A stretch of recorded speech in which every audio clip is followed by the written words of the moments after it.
बिस्मिल्लाहिर्रहमानिर्रहीम अस्सलाम वालेकुम। Welcome back. और जनाबे वाला आज हमारा लेक्चर नंबर 9 है। ये हमारा सेकंड लास्ट लेक्चर है। नेक्स्ट लेक्चर के अंदर सिर्फ लास्ट एडवाइजेज होंगी।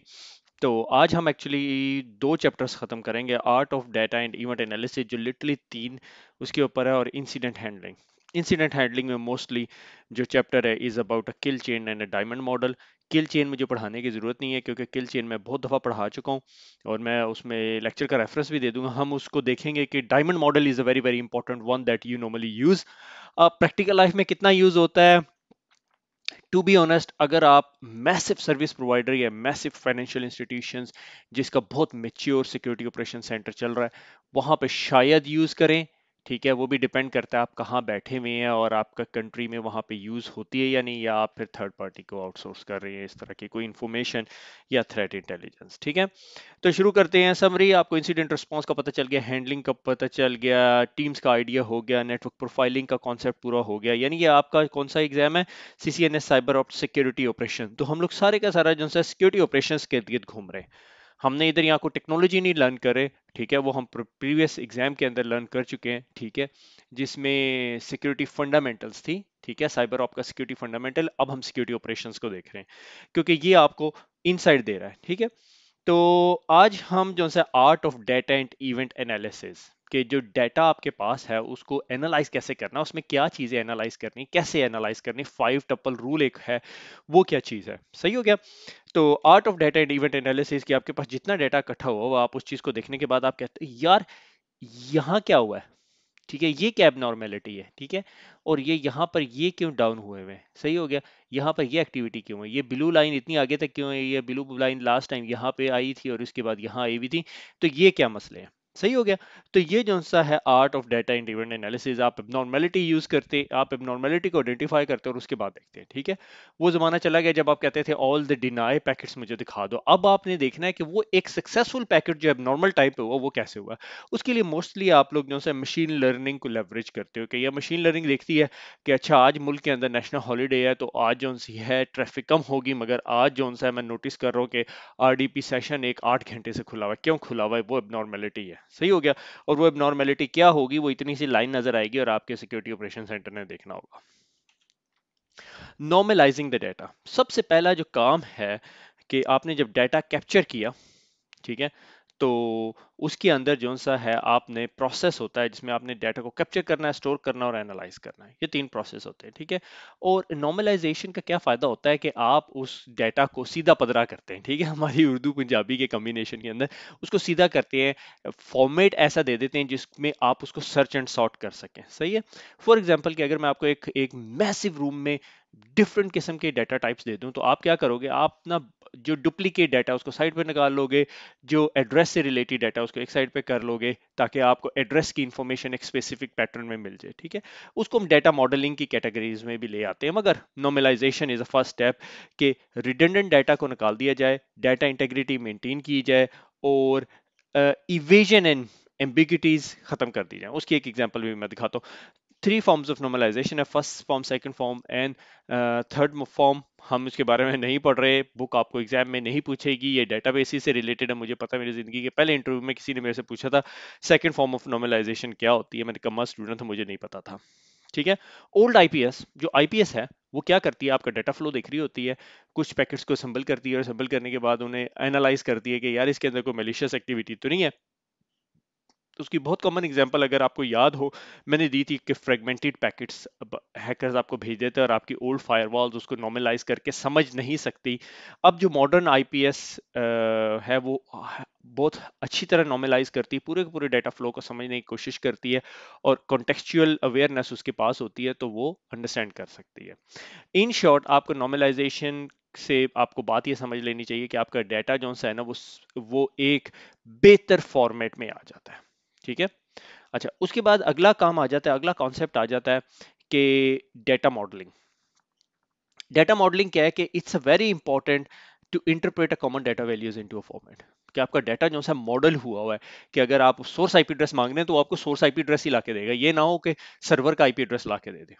सही है, जो आपकी डाटा के अंदर आ रही है। से फॉर एग्जांपल मैं आपको एग्जांपल देता हूँ कि हमने शुरू में जो पहला पहला सिम सोल्यूशन लगाया, बहुत साल पहले की बात है, 7-8 साल पहले की बात है। अब वो उसको कहते थे ना सोर्स आईपी एड्रेस ला के दे, तो अगर उसमें एएसए की लॉग्स आ रही हैं और दूसरी फायरवॉल्स की लॉग आ रही है, तो एएसए के तो सोर्स आईपी एड्रेस ला के देता था, मगर जहाँ पे नेट एंट्री हो रही थी वहां पे वो डेस्टिनेशन आईपी एड्रेस ला देता था। तो अगर आप क्यूरी लगाते थे और कहते थे कि भाई show me all the source IP addresses, तो वो आपको कुछ डेस्टिनेशन आईपी एड्रेसेस भी साथ पकड़ा देता था। तो ये सबसे बड़ी लिमिटेशन थी। तो डेटा मॉडलिंग का मकसद कि आपका जो डेटा है वो common values in the format होनी चाहिए, hierarchical structure mapping for semantic knowledge of one and more data sets, जो बात हम लोग डिस्कस कर रहे हैं। Good data model of all security event help to query logs quicker. जैसा मैंने आपको एग्जांपल दी कि आपको सोर्स आईपी एड्रेस मांगो तो आपको सोर्स आईपी एड्रेस ही ला के दे, कोई डेस्टिनेशन आईपी एड्रेस ना ला के दे। सही हो गया। तो डेटा मॉडल आर्किटेक्चर डिपेंड करता है कि आपका डाटा जो सा है वो स्ट्रक्चर कैसे हुआ है। सही हो गया। तो उसके बीच में जो सा है, सबसे बीच में आपके पास सिम सोल्यूशन लगा होता है, और खाली सिम लगाने का मतलब ये नहीं है कि आपकी ऑर्गेनाइजेशन सिक्योर हो गई है। अगर आप याद करें तो मैं आपको इतने अरसे से जो सा है बहुत सारी लेक्चर्स के एंड पे एक स्लाइड दिखा रहा हूँ, which is like a bigger version of a SIM, कि उसके अंदर आपके वो, और जब उस स्लाइड पर आएंगे तो उसकी उसकी बात करेंगे। आपके पास आईपीएस की लॉग्स आ रही हैं, आपके पास फायरवॉल की लॉग्स आ रही है, आपके पास नेट फ्लो आ रहा है, सर्वर की लॉग्स आ रही हैं, एंड पॉइंट की लॉग आ रही हैं, सिस्टम की लॉग्स आ रही हैं, एक्चुअली यहाँ पर क्लाउड लॉग्स भी आ रही हैं। अब आपके पास अगर ऑफिस 365 आ गया तो उसकी लॉग्स कहाँ जाएंगी, आपको अपने सिम सोल्यूशन में डालनी पड़ेंगी। तो ये आपका डाटा इकट्ठा हो गया, आपने डाटा को सॉर्ट ऑफ नॉर्मलाइज कर लिया, कोई डुप्लीकेशन वगैरह नहीं आ रही, कि पता चला फायरवॉल भी सिज लॉग भेज रही है, किसी कलेक्टर के जरिए भी आ रहा है। फिर मॉडलिंग भी कर ली आपने, फील्ड एक्सट्रैक्शन जिसे हम कहते हैं, ठीक है, फील्ड एक्सट्रैक्ट कर ली कि हमने कहा सोर्स आईपी एड्रेस जो है ना, वो हमेशा सोर्स आईपी एड्रेस ही दिखाएगा। ठीक है, डेस्टिनेशन आईपी एड्रेस दिखाएगा, डेस्टिनेशन पोर्ट दिखाएगी। तो डाटा हमारा मॉडल हो गया सारे का सारा, कि अब सोर्स आईपी एड्रेस ही अवेलेबल होगा। जब आप कहेंगे कि show me all the source IP addresses, तो आपको सिर्फ सोर्स आईपी एड्रेसेस दिखाए जाएंगे। तो आपने काफी फिल्टरिंग की, इंटरप्रेट किया, और अब आप समझना शुरू हो गए, यानी आप as a security operation engineers, आपको पता है कि जब मैं सोर्स आईपी एड्रेस या डेस्टिनेशन आईपी एड्रेस या डेस्टिनेशन पोर्ट की बात करूंगा तो मुझे वही चीजें मिलेंगी, क्योंकि मेरा डाटा नॉर्मलाइज भी है और मॉडल्ड भी है। सही हो गया। नॉर्मलाइजेशन का मतलब कि डुप्लीकेशन वगैरह खत्म कर दी, सारा कुछ नॉर्मलाइजेशन की first second and third form अगर शौक है तो पढ़ लीजिएगा। और डेटा मॉडलिंग के से मतलब कि जो मैं कॉन्टेक्चुअल इन्फॉर्मेशन या जो नॉलेज में इन्फॉर्मेशन मांग रहा हूँ वो डाटा सेट से निकल के आ रहा है, और वो अम, सही डाटा है। सही हो गया। तो इसके अंदर फिर कार्विंग वगैरह की भी स्टोरी आ जाती है। से for example 5 tuple correlation. 5 tuple correlation से मुराद कि आप 4 इवेंट्स इकट्ठे कर लें। से फॉर एग्जांपल मैं आपको कहता हूँ कि रात को आपके घर के बाहर जो मोशन सेंसर है वो ट्रिप हुआ। मोशन सेंसर के बाद आपने देखा कि आपके घर का जो विंडो सेंसर है वो ट्रिप हुआ। उसके बाद आपने फ्लोर में एक सेंसर लगाया था, वो ट्रिप हुआ। सही हो गया। और उसके बाद आपका सेफ का कॉम्बिनेशन लॉक एंटर हुआ। तो आपके पास ये सारे, जब आप इवेंट्स को कोरिलेट करते हो तो आपको पता चलता है आपके घर में कोई आया था, और आपने सीसीटीवी में मोशन डिटेक्शन लगाई हुई है, उसने भी मोशन रिकॉर्डिंग कर ली। सही हो गया। ये सारे कोरिलेशन। अगर सिर्फ बाहर का सेंसर ट्रिप हुआ, विंडो का नहीं हुआ, आपको लगता है शायद बिल्ली होगी। सही हो गया। तो ये कोरिलेशन है। तो 5 टप्पल कोरिलेशन क्या मतलब, source IP address, source port, destination IP, destination port और प्रोटोकॉल। बहुत बेसिक लेवल पे ये हम आपको बता रहे हैं। सिस्को के एएसए की जो लॉग्स है ना, उसकी बहुत ब्यूटी ये होती है, जो मुझे सबसे ज्यादा पसंद है, स्पेशली जब आप सिम पे बात करना शुरू करते हैं, ये इवेंट आईडीज, ये यूनिक इवेंट आईडीज होती हैं। अब से फॉर एग्जांपल अगर आप ये एरर मैसेज को देखें तो डिनाई इनबाउंड प्रोटोकॉल, कि इनबाउंड कनेक्शन हो किसी ने स्टैब्लिश करने की कोशिश की और वो डिनाई हो गया। ये टिपिकल सिम, सिस्को भी सिम सिक्योरिटी और सिक्योरिटी के बेसिक कंपोनेंट की जो डिनाई हो रहे हैं। व्हाट अबाउट अगर कोई सक्सेसफुली लॉगिन हो जाता है, मैं उसमें भी इंटरेस्टेड हूँ। सही है।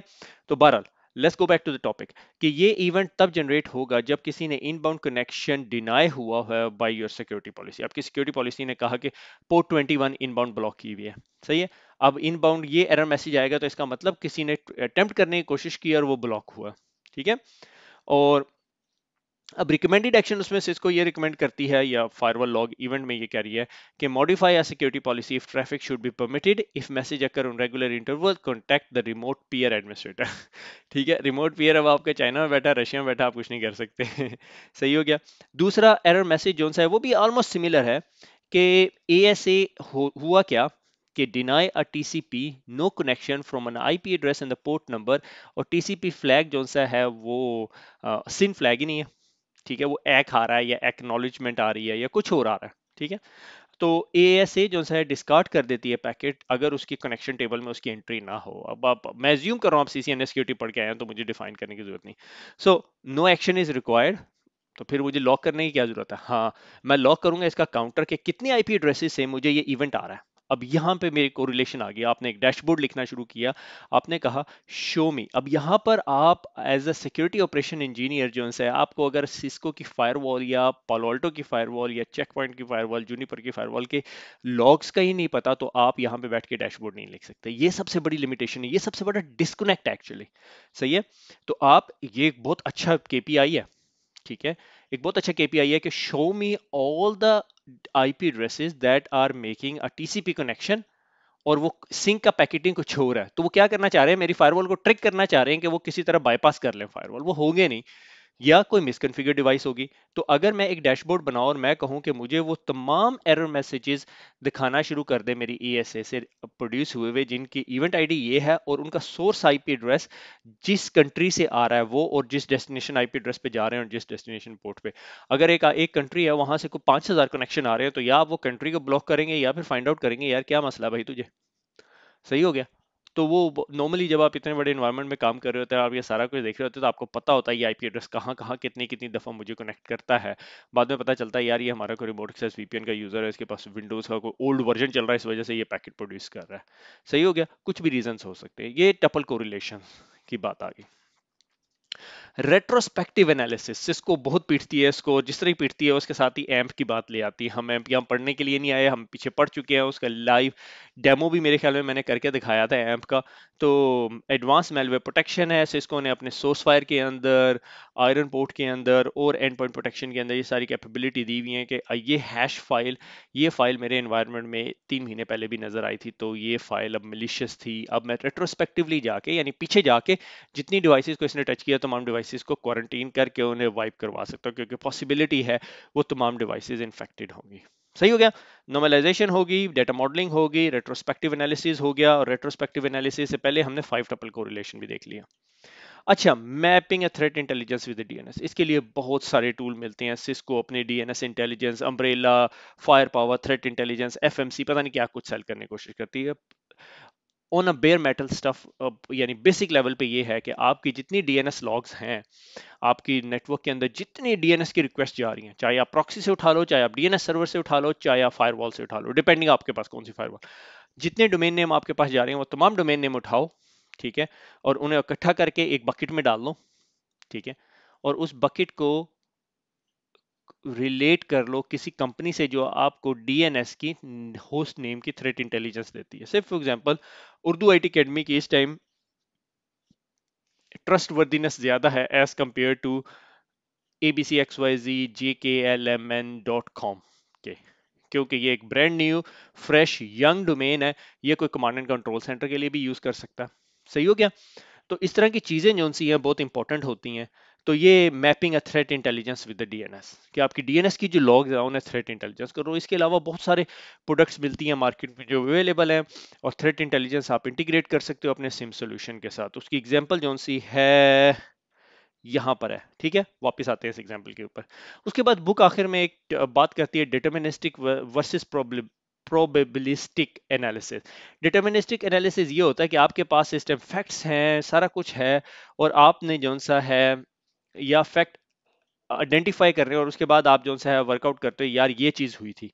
प्रोबेबिलिस्टिक एनालिसिस ये होता है कि आपके पास आधी इंफॉर्मेशन होती है, आधी नहीं होती, और कुछ इंडिकेटर्स की बेस पे आप जो है ना एनालिसिस करके कहते हैं कि मेरे ख्याल में कुछ ऐसा हुआ। उसकी एक एग्जांपल देता हूँ कि हमारा एक यूजर था किसी एक एनवायरनमेंट के अंदर, और उसको क्या हुआ, फिशिंग कैंपेन आती है और वो क्लिक करता है और यूजर ने पासवर्ड हो जाता है, बल्कि आपको ये भी नहीं पता।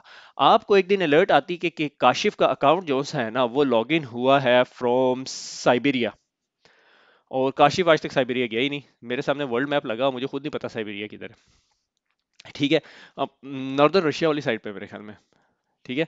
अच्छा, और अच्छा, अब हुआ ये कि यार ये कैसे जा सकता है, और फिर आप उसको एनालाइज करते हो तो पता चलता है काशिफ का जो है पासवर्ड रीसेट हुआ था और उसके बाद उसके ईमेल में कोई फॉरवर्डिंग रूल लगा हुआ है जो उसकी सारी ईमेल्स फॉरवर्ड करता रहता है जीमेल के अकाउंट पे।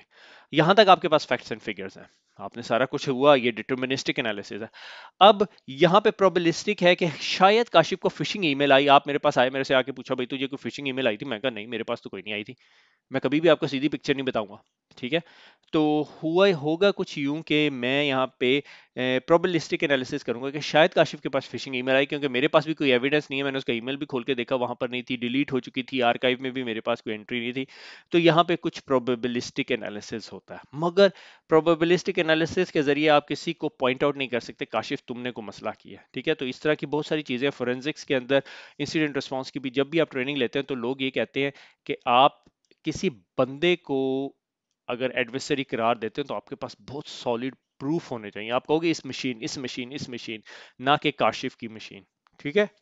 तो एनीवे ये सिक्योरिटी ऑपरेशन सेंटर का आर्किटेक्चर है, और इसमें मैंने आपको एक बहुत इंपॉर्टेंट चीज बताई अभी थोड़ी देर पहले, थ्रेट इंटेलिजेंस फीड, ठीक है। इसमें डीएनएस भी हो सकते हैं, आईपी एड्रेसेस भी हो सकते हैं। तो आप क्या करते हैं, अपनी जो चीजें जो सी हैं, वो अपनी जो इंफॉर्मेशन है उसको इस्तेमाल करते हुए अपनी जो लॉग्स हैं और थ्रेट इंटेलिजेंस है उनको कोरिलेट करोगे, ठीक है। कि यार ये डीएनएस एड्रेस पे हमारी डिवाइसेज जा रही है, तो show me all the DNS addresses जो थ्रेट इंटेलिजेंस हमें रिपोर्ट कर रही है, और उसका confidence level, threat intelligence mostly confidence level भी देती है, 1 2 3 4 5, 5 का मतलब सुपर कॉन्फिडेंट, 1 का मतलब पॉसिबली, ठीक है। और आईपी एड्रेसेस के अगेंस्ट भी, हैशेस के अगेंस्ट भी, तो आप उस इंफॉर्मेशन को अपने पास बना के और उसका डैशबोर्ड या उसकी कोई रिपोर्ट या अलर्ट बना के अपनी सॉक को दे सकते हो, ठीक हो गया। और ये आपके पास सारी लॉगिंग आ रही है, और ये यहाँ पर आप नॉर्मलाइजेशन कर रहे हैं, सही हो गया, एनरिचमेंट ऑफ डाटा कर रहे हैं। अच्छा, अब आ गया डायमंड मॉडल ऑफ इंट्रूजन, बहुत बहुत इंपॉर्टेंट मॉडल है। मुझे नहीं, मेरे पास अनफॉर्चुनेटली ये फैक्ट्स एंड फिगर्स नहीं है। आई बेट कि आप अगर 10 सिक्योरिटी इंजीनियर्स को उठाते हैं ना, मैं सिक्योरिटी ऑपरेशंस इंजीनियर्स को उठाते हैं, उनमें शायद एक को इसका पता हो जो सीसीएनए साइबर ऑफ पढ़ के आया हुआ, सही है। तो अच्छा, डायमंड मॉडल है क्या? डायमंड मॉडल का मकसद है कि it is there to represent an incident. आपके पास कंपनी में एक इंसिडेंट हो गया और आपने इसको डायमंड मॉडल पे ड्रॉ करना है। अगर आपकी कंपनी में साल में एक ही इंसिडेंट हो रहा है, आप डायमंड मॉडल नहीं यूज करोगे। अगर आप मल्टीपल कंपनीज का एमएसएसपी हो तो आप फिर इसको यूज करोगे, ठीक है। बड़ी ऑर्गेनाइजेशंस बहुत ज्यादा यूज करती हैं। अच्छा, उसकी एग्जांपल क्या है कि अगर आपके पास इसके चार चार एंगल्स होते हैं, ठीक है। एडवर्सरी, ठीक है, एक्टिविस्ट हो सकता है, हैकर हो सकता है, स्टेट एक्टर्स हो सकते हैं, डिसग्रिंटल एम्प्लॉय। कैपेबिलिटीज, इसके पास अब कैपेबिलिटी क्या है, मेलवेयर है, जीरो डे है, हैकर टूल सेट है, ठीक है। अगर वो hacker tool set Metasploit use कर रहा है तो आप कहोगे ठीक है यार, ये कोई स्क्रिप्ट की डीबी हो सकता है, सही हो गया। विक्टिम कौन है, ठीक है, आप एज अ विक्टिम है तो आप कौन सी इंडस्ट्री में बैठे हुए हैं, इंफ्रास्ट्रक्चर आपकी किस किस चीज को उसने ओन किया। और उसके बाद मेटा फीचर सेट भी होते हैं, time stamp, phase, result, direction, methodology और रिसोर्सेज, ठीक है। स्टार्ट विद एडवर्सरी, और फिर उसके बाद टाइम स्टैम्प और kill chain phases, kill chain phase के reconnaissance, weaponization, deliver, exploit, install, command and control and objective, ठीक है। Meta feature set provide you context, okay, but not a core of the model, but are not the core of the model, ठीक है। अच्छा, अब इसके लिए हम बहुत सारे मॉडल्स को देख सकते हैं, सही है। उसके लिए हम एक मॉडल को देखते हैं जो मैंने खुद अभी बनाया है, ठीक है। आई होप मेरी ये वेबसाइट ब्लॉक नहीं हो जाएगी उसके बाद, ये मॉडल डिस्कस करने के बाद। अच्छा, उसके बाद जो है ना, ये डायमंड मॉडल के अंदर ना आप सोशल पॉलिटिकल एक्सपेक्ट भी डाल सकते हैं, जो ये आपका सोशल पॉलिटिकल है कि एडवर्सरी और विक्टिम के दरमियान रिलेशनशिप क्या था, सही हो गया। से फॉर एग्जांपल, अगर से फॉर एग्जांपल ट्रंप का यूके में विजिट करना जो सा है एक एक्टिविटी है, तो उसका सोशल पॉलिटिकल एस्पेक्ट क्या है। और फिर इंफ्रास्ट्रक्चर एंड टेक्नोलॉजी के उसने किस किस्म की जो से हैं टेक्नोलॉजी यूज की है, ठीक है। तो उसके बाद एक और चीज, तीसरी चीज निकलती है, which is called shared threat space. Shared threat space क्या, कि अगर आप विक्टिम को भी समझ लेते हैं और एडवर्सरी को भी समझ लेते हैं, ठीक है। से फॉर एग्जांपल आपका विक्टिम था एक फाइनेंशियल इंस्टीट्यूशन, और एडवर्सरी आपका जो सा है वो एडवांस मेलवेयर्स, जीरो डेज लेकर आ रहा है, सही है। तो इसका मतलब बड़ा पावरफुल, वेल इक्विप्ड है। और उसके बाद आपके पास एक और बैंक है, वो फाइनेंशियल इंस्टीट्यूशन है या इंश्योरेंस कंपनी है, जो कि फाइनेंशियल इंस्टीट्यूशन की ही कैटेगरी में आती हो, you might disagree with me. तो अब आपको अंदाजा होना शुरू हो गया यार, ये जो एडवर्सरी है ना, इसका जो स्पेस ऑफ टारगेटिंग स्पेस है वो is called a share thread space. यार ये स्पेशलाइज करता है फाइनेंशियल सेक्टर्स के अंदर। अच्छा, अब यहां पर अगर मैं आपको यहां बैठा दूं और आपको कहूं जी let's go back to a story of Stuxnet, ठीक है। अब जब स्टक्सनेट का डायमंड मॉडल बनाना शुरू करेंगे तो आप क्या करेंगे कि आप कहेंगे जी इंफ्रास्ट्रक्चर हुआ ये था कि स्टक्सनेट जो सा है ईरानियन न्यूक्लियर पावर प्लांट के ऊपर अटैक था, और वहां पे क्या यूज हो रहा था, आईसीएस यूज हो रहा था। तो आईसीएस जो सा है वो एयर गैप नेटवर्क था। एयर गैप नेटवर्क क्या होता है कि एयर गैप नेटवर्क ये होता है कि आपका जो नेटवर्क है ये यहाँ पे लगा हुआ है, ठीक है, ये मैंने नेटवर्क लगाया है, ट्रस्ट में, और उसके इंटरनेट से कोई कनेक्टिविटी नहीं होती, ठीक है, आई नेट यहाँ पे लगा हुआ। तो उस तक पहुंचने के लिए आपको कोई फिजिकल अप्रोच करनी पड़ती है, तो उन्होंने जो सा है इंफ्रास्ट्रक्चर जिसको कंप्रोमाइज किया, वहां पे उन्होंने यूज की जी यूएसबी, यूएसबी ड्रॉप ऑफ की, ठीक है। अच्छा, अब उसके बाद उन्होंने जो एडवर्सरी है हमें नहीं पता एडवर्सरी कौन था, सही हो गया। विक्टिम कौन था, ईरान, और ईरानियन न्यूक्लियर फ्यूजन रिएक्टर था। और अब उसके बाद जौन सा है जो कैपेबिलिटीज थी वो हमें पता है कि 4 0 डे थे, 0 डेज, यानी टीटीपी, ठीक है, टेक्निक्स और प्रोसीजर्स वगैरह ना। अच्छा, अब 4 0 डे होना इज नॉट अ स्क्रिप्ट किडी, तो हमें यहां से पता चल गया ये जो एडवर्सरी है ये स्क्रिप्ट किडीज नहीं है। तो जब इन स्क्रिप्ट किडीज की लिस्ट निकालना शुरू करते हो तो आप कहते हो क्या एडवर्सरी कोई ईरानियन हो सकता है, ठीक है। तो कहोगे यार कोई ईरानियन ग्रुप अपने ईरानियन न्यूक्लियर पावर प्लांट पे अटैक क्यों करेगा, ठीक है। दूसरा एडवर्सरी ग्रुप हो जाता है चाइना, ठीक है। चाइना, उसकी वजह ये है कि ये इंडस्ट्रियल कंट्रोल सिस्टम जो आईसीएस लगा हुआ था, आईसीएस लगा हुआ था, ये सीमेंस का था। और ये जो सीमेंस का आईसीएस था, यही सेम आईसीएस जो सा है ना वो इंडिया यूज कर रहा था अपने सैटेलाइट एयरक्राफ्ट्स के लिए, सही हो गया। और चाइना और इंडिया का फड्डा था, तो मे बी चाइना ने उसके ऊपर वर्कआउट करना शुरू किया, और सीमेंस के उसके पास 4 0 डे हैं, we are, this is our smoking gun, सही हो गया। उसके बाद आपके पास आ जाता है फ्रांस। फ्रांस के पास एक आईसीएस टाइप की ही कंपनी थी जो सीमेंस का कंपेटिटर है, कि वो उनका कोई पेटेंट का भी आपस में फड्डा चल रहा है, मे भी उन्होंने कंप्रोमाइज किया हो। मगर फिर आप कहते हो यार सिर्फ उन्होंने ईरानियन न्यूक्लियर पावर प्लांट को क्यों अटैक किया, तो उसमें फिर आर्ग्यूमेंट आ जाता है। फिर तीसरा चौथा बड़ा एडवर्सरी जो सा ग्रुप बनता है वो यूएसए एंड इसराइल बनता है, ठीक है। तो मे बी ये लोग इन्वॉल्व थे क्योंकि इनका न्यूक्लियर प्लांट के साथ है, और can they have a 4 0 day, yes they have the capabilities to do it, सही हो गया। अगर मैं ये, no offence to any any other countries और एनी अदर ग्रुप, अगर कोई कहे जी उर्दू आईटी अकेडमी के हैकर्स के पास ये कैपेबिलिटी है कि वो सीमेंस के 4 0 डे रख सके, तो नहीं, we are not that type of group, सही हो गया। Can Israel and USA have it, yes definitely they bloody have it, सही हो गया। तो पॉसिबिलिटीज हैं, ठीक है, I am not pointing fingers here. फिर उसके बाद चौथा ग्रुप आ जाता है जर्मनी। क्या जर्मनी के पास पॉसिबिलिटी है कि सीमेंस ग्रुप ही उनका था, तो शायद उन्होंने किया हो ये वो। फिर उसके बाद आप उसको एनालाइज करते हो, आर्गुमेंटेशन करते हो, और आर्गुमेंट करने के बाद आप कहते हो ठीक है ये एडवर्सरी ग्रुप था। अब जितनी मर्जी फर्दर विजिबिलिटी आपके पास होती जाती है, आप उस पर काम करना शुरू कर देते हो, ठीक है। एनालिटिकल पिवटिंग, एनालिटिकल पिवटिंग बहुत इंपॉर्टेंट होती है डायमंड मॉडल के अंदर के। से फॉर एग्जांपल एक विक्टिम था, विक्टिम ने क्या किया, डिस्कवर किया मेलवेयर, और मेलवेयर क्या था, उस हैकर्स की कैपेबिलिटी थी, यानी ये उसका मेलवेयर है, ठीक है। तो विक्टिम ने मेलवेयर डिस्कवर किया। मेलवेयर क्या करता था कि कमांड एंड कंट्रोल पर कनेक्टिविटी था, और reserve to the IP addresses, और वो आपको फायरवॉल लॉग से पता चला, और आईपी एड्रेस ऑनरशिप से आपको एडवर्सरी का पता चल गया कि जिस कमांड एंड कंट्रोल सर्वर पे आपकी डिवाइसेस कनेक्ट हो रही थी, उन सर्वर्स के जब आपको आईपी एड्रेसेस मिले तो आपको पता चल गया कि भैया ये आपके एडवर्सरीज हैं। मगर ये ये भी आपकी ट्रक की बत्ती हो सकती है, क्योंकि अगर मैं इतना एडवांस एडवर्सरी हूं, मे भी मैंने किसी और का कंप्रोमाइज अकाउंट करके कमांड एंड कंट्रोल रखा हुआ हो, अब उसकी पॉसिबिलिटी है कि क्या आप उस जगह पे जाके आपकी क्या लीगल ज्यूरिसडिक्शन है। से फॉर एग्जांपल मैं मंगोलिया, ठीक है, मंगोलिया में कमांड एंड कंट्रोल पड़ा हुआ था, मगर बाद में पता चलता है मंगोलिया का जो कमांड एंड कंट्रोल है वो बेचारा खुद विक्टिम था। उस विक्टिम को अटैक किया था काजिकिस्तान से, काजिकिस्तान से पता चलता है वो तो फिनलैंड से आई थी, उसके पास ट्रैफिक रिक्वेस्ट आई थी। तो अब साइबर थ्रेट लैंडस्केप के अंदर ये सबसे बड़ा मसला होता है कि जब तक आप ये 3 लेटर एजेंसीज नहीं है, आप इस तरह की इन्वेस्टिगेशन इतनी डिटेल में कर नहीं सकते, सही हो गया। अच्छा, एक्टिविटी थ्रेट, मैं आप लोगों को सजेस्ट करता हूँ, ये मिलिट्री क्या है ये मुझे नहीं पता, मैंने ये लिंक दिया हुआ है, मगर मिलिट्री की, यूएस मिलिट्री की ये डायमंड मॉडल है, और I would suggest you go through this document, it's very very helpful document. May be ये हाफ ऑफ द स्लाइड जो आपकी बुक ने और मैंने दी हुई है वहीं से उठाई हुई है, उनकी डिटेल डॉक्यूमेंटेशन।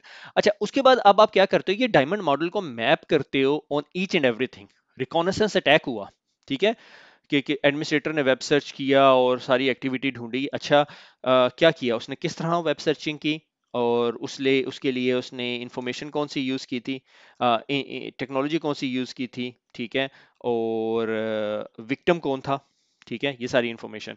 वेपनाइजेशन अगर की है, डिलीवरी की है, ईमेल ट्रोजन अटैच डिलीवर्ड, ठीक है, कि ईमेल ट्रोजन डिलीवर हुआ, तो अब आप ये ट्रोजन देख के बाद देखेंगे कि टीटीपी क्या था, टीटीपी क्या, ये कैपेबिलिटीज क्या थी, ठीक है, मैं टीटीपी कह रहा हूँ, टीटीपी कैपेबिलिटी सिमिलर चीज है। टीटीपी या कैपेबिलिटीज क्या थी, वो ट्रोजन क्या था, जीरो डे है या ऑलरेडी एग्जिस्टिंग था, या वो इटरनल ब्लू टाइप की चीज थी। इटरनल ब्लू अब हर बंदे के पास है, कोई इटरनल ब्लू लेकर आ रहा है, अब मैं नहीं उससे एडवर्सरी एनालाइज कर सकता, क्योंकि हर बंदे के पास अब तो अवेलेबल है, ठीक है। स्पेसिफिक लोकल एक्सप्लॉयटेशन कैसे की है, अच्छा सीवीई, और उसने इस तरह की थी। अच्छा, अब कमांड एंड कंट्रोल था, तो विक्टिम कहाँ पे जाके बैठा, तो इंफॉर्मेशन टेक्नोलॉजी से, तो आप इस हर एक एक जो किल चेन है, रिकॉनेसेंस से लेके ऑब्जेक्टिव कंप्लीट करने तक, यानी ये सारी की सारी किल चेन, हर जगह डायमंड मॉडल रन कर सकते हो। सही है, इधर भी डायमंड रन करके देखो, इधर भी डायमंड, कि अगर उसने डिलीवर किया, कौन एडवर्सरी हो सकता है जो डिलीवरी ऐसे करता है।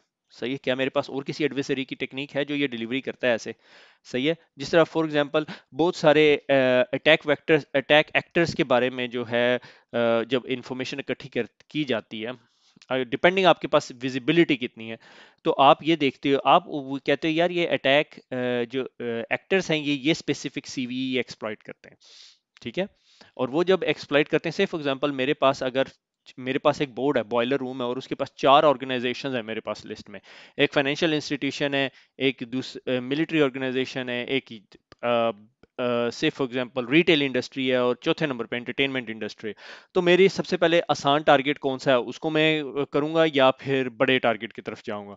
अगर मैं बड़े टारगेट की तरफ जाऊंगा, फिर मैं एक ऐसा मेलवेयर या ऐसी टेक्निक यूज करूंगा कि ताकि मैं पकड़ा ना जाऊं, क्योंकि मैं बहुत एक्सपेंसिव चीज यूज कर रहा हूं। अगर मेरा एक दफा जीरो डे पकड़ा गया, और दोबारा फिर कहीं नहीं यूज कर सकता। सही हो गया।